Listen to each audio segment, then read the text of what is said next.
Cher moussiste, nous allons parler à présent de la résilience et du coping qu'il ne faut pas confondre. Pour Lazarus, le coping est l'ensemble des efforts cognitifs et comportementaux qui sont destinés à maîtriser, réduire ou tolérer les exigences internes ou externes qui menacent ou dépassent les ressources de l'individu. Coping est un mot très courant en anglais qui semble difficile à traduire en français et qui signifie plutôt capacité d'adaptation. De bonnes capacités de coping sont, vous le verrez, des facteurs de résilience. La résilience. Il est bien souvent à présent question de résilience, terme extrêmement galvaudé, notion qui serait très anti-victimaire si elle n'était pas bien expliquée. En fait, on confond souvent résilience et ductibilité. La ductibilité désigne la propriété d'un matériau de se laisser déformer. Les matériaux ductiles ont une limite élastique au-delà de laquelle ils ne peuvent plus résister à la pression. La résilience serait plutôt la mesure de l'énergie maximale absorbée par un matériau dans sa limite de travail. Il serait peut-être plus judicieux de parler de ductibilité que de résilience. Quoi qu'il en soit, le mot résilience est actuellement entré dans le langage courant. En fait, la question qui se pose est comment renforcer un métal ductile et donc quid de la résilience. Certains ont très mal compris. Ils pensent que la résilience permet de dépasser les événements traumatiques. Et l'on voit sur cette diapositive le petit canard battu devenant un cygne. Hélas, bien souvent, le petit canard battu deviendra un canard boiteux. En fait, il ne faut pas confondre les épreuves qui sont structurantes et les événements traumatiques qui risquent d'être destructeurs, surtout s'ils ne sont pas correctement pris en charge. La résilience est une notion qui a été promue par des anglo-saxons, Norman Garmesy, Emily Warner et Michael Ruther. Ils partaient du principe qu'il serait difficile de mettre un thérapeute derrière chaque enfant en difficulté, notamment sur des zones de conflit, de guerre civile, ou par exemple en Colombie lorsqu'il y avait de nombreux attentats. La résilience est l'adaptation fonctionnelle à des situations pathogènes. C'est en quelque sorte l'élasticité psychique qui caractérise le roseau de la fable. Ruther va à plus loin. Pour lui, il s'agit de la capacité de bien fonctionner malgré le stress et l'adversité dans des situations prolongées et pénibles. C'est tout à fait le cas qui nous intéresse en psychotraumatologie. Ainsi, pour Ruther, il n'est pas question de parler de personnes résilientes, même si, évidemment, certains éléments de la personnalité d'un individu peuvent l'aider à mieux rebondir. Mais, quoi qu'il en soit, la personnalité de cet individu est en interaction avec l'environnement. La résilience n'est pas une qualité spécifique qui ferait de certains des êtres exceptionnels. Il n'empêche que parfois, après un traumatisme, si la personne a bénéficié de facteurs de résilience, elle peut devenir plus solide.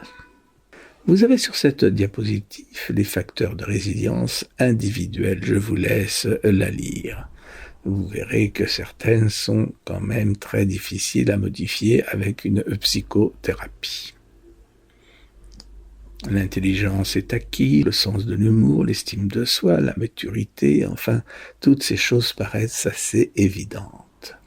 Sur cette autre diapositive sont notés les facteurs de résilience familiaux, l'âge des parents, le nombre d'enfants, l'orientation spirituelle, la communication efficace dans une famille, le partage de valeurs, la situation financière stable, la non-possessivité, etc. tout facteur qui manque cruellement pour les enfants qui vivent dans des situations de maltraitance. Les facteurs de résilience communautaire sont également assez évidents. La solidarité entre les membres, des attentes élevées, un bas taux de chômage ou de criminalité, un haut niveau des installations de santé, de logement, de bonnes opportunités, etc. Facteurs qui manquent là aussi cruellement aux enfants qui vivent dans des situations traumatogènes.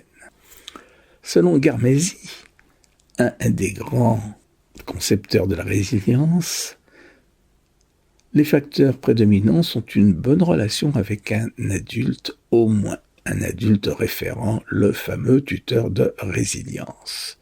Il ajoute évidemment les bonnes capacités de coping, une facilité à créer de bonnes relations interpersonnelles et une reconnaissance reconnue dans un domaine particulier. Et c'est pourquoi il est utile de mettre des éducateurs, des entraîneurs sportifs et d'offrir aux enfants qui vivent des situations difficiles des activités qui les valorisent.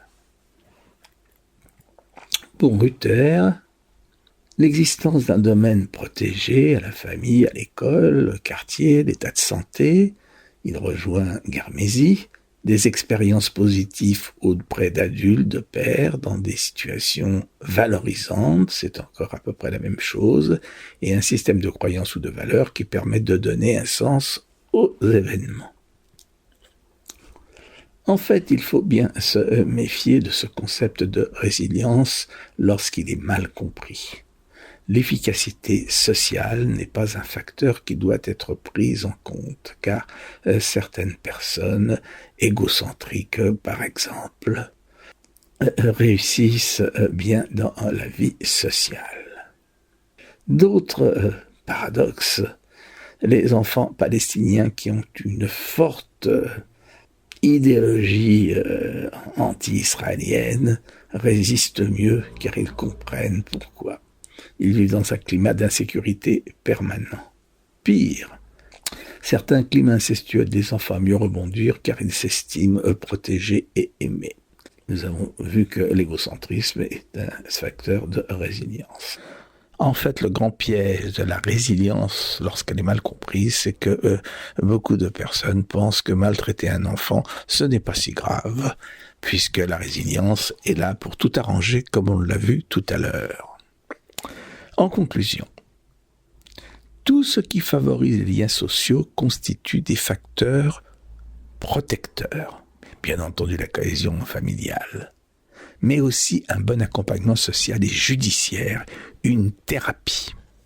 La résilience a été faite pour trouver des facteurs qui aident les enfants à mieux rebondir. Mais les anglo-saxons font des études, des recherches pour montrer le bien fondé des facteurs qu'ils mettent en place. La résilience n'est pas faite pour autre chose dans l'esprit des concepteurs. Je vous remercie.